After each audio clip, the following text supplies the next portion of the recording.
అందరికీ హాయ్ అండి. Welcome back to SMR job alerts అండి. ఇక్కడ చూసినట్టయితే తెలంగాణ హైకోర్టు అసిస్టెంట్లు, టైపిస్ట్ మరియు ఇతర రిక్రూట్మెంట్ 2025 1673 పోస్టుల కోసం ఆన్లైన్లో దరఖాస్తులు.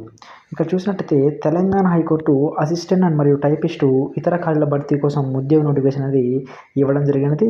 ఖాళీలు వివరాలు, ఆసక్తి ఉన్న అభ్యర్థులు మరియు అర్హత ప్రమాణాలలో పూర్తి అనేది మన వివరాలు అనేది ఇక్కడ మన దాంట్లో చూద్దాం ఒకసారి అండి. తెలంగాణలో హైకోర్టు వివిధ ఖాళీలు అనేది ఆన్లైన్ ఫారం ద్వారా మనకి విడుదల చేయడం అనేది జరిగినది. పోస్ట్ తేదీ అంటే మనకి అప్లికేషన్ ఫామ్ అనేది ఓపెన్ అయిపోయిందండి. 8వ తారీఖు నుంచి మనకి ఇక్కడ ఓపెన్ అయిపోయిందండి. మొత్తం ఖాళీలు వచ్చేసి 1673 అండి. ఇక్కడ చూసినట్టయితే ఎగ్జామ్ ఫీజు కూడా ఇచ్చారండి. ఓసీ, బీసీ వర్గానికి 600 అండి. అలాగే ఎస్సీ, ఎస్టీ వర్గానికి వచ్చేసి 400 అండి.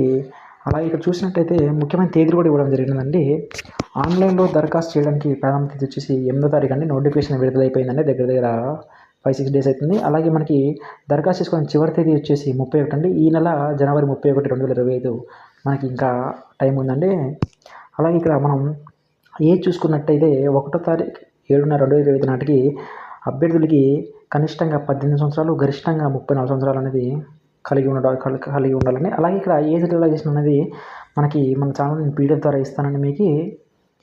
మనకి పీడిఎఫ్లో మొత్తం ఏజ్ యొక్క రిలాక్సేషన్ అనేది సడలింపు అనేది అందులో చూడొచ్చండి. అలాగే ఇక్కడ చూసినట్టయితే అర్హతలు అండి. ఇక్కడ చూసినట్టయితే అభ్యర్థులు 10వ తరగతి, 12వ తరగతి ఉత్తీర్ణత, గ్రాడ్యుయేట్ సంబంధిత క్రమశిక్షణ అనేది కలిగి ఉండాలండి. అంటే ఇక్కడ ఈ జాబ్స్ అనేది మొత్తం 10th బేస్, ఇంటర్ బేస్ మరియు డిగ్రీ బేస్ జాబ్స్ ఉన్నాయండి. 10th కంప్లీట్ చేసిన వాళ్ళు 10th జాబ్స్కి అండి. అలాగే ఇంటర్ కంప్లీట్ చేసిన వాళ్ళు ఇంటర్ జాబ్స్, అలాగే డిగ్రీ కంప్లీట్ చేసిన డిగ్రీ జాబ్స్, ఏ బేస్ జాబ్స్ ఆ బేసే ఉన్నాయండి.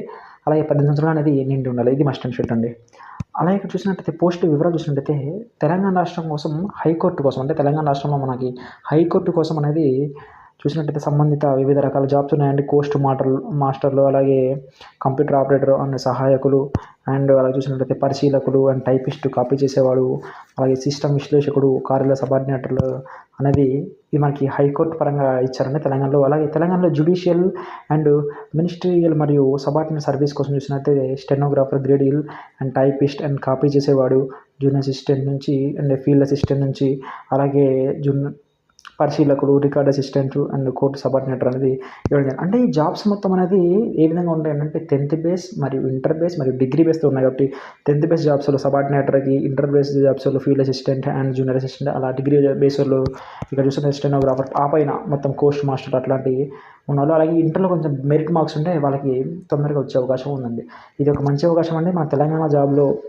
అది బెస్ట్ జాబ్స్ అండి. అలాగే చూసినట్టయితే మనకి అప్లికేషన్ అనేది ఫారం అనేది ఆన్లైన్లో ఉందండి. మన అర్హత మరియు ఆసక్తి గల అభ్యర్థులు దీనికి అప్లై చేసుకుంటే చాలా బాగుంటుందండి. దీని స్టార్టింగ్ జీతం వచ్చేసి కూడా స్టార్టింగ్ 10th బేస్ వాళ్ళకి ఉద్యోగం వస్తే కోర్టు సబార్డినేటర్ వచ్చేస్తే 25,000 నుంచి దగ్గర 60,000-70,000 వచ్చే ఛాన్స్ ఉందండి. అలాగే మనకి ఇంటర్ బేస్లో చూసినట్టయితే 35,000 నుంచి, డిగ్రీ బేస్ 45,000 నుంచి, అంటే ఒక బేస్ బట్టి వాళ్ళకి మనకి జాబ్ ఇవ్వడం అనేది జరుగుతుంది. ఇవి తెలంగాణలో అంటే ద బెస్ట్ జాబ్స్ కాబట్టి మీకు అర్హత ఆసక్తి ఉంటే దీనికి అప్లై చేసుకున్న మనకండి. థ్యాంక్ యూ సో మచ్ అండి.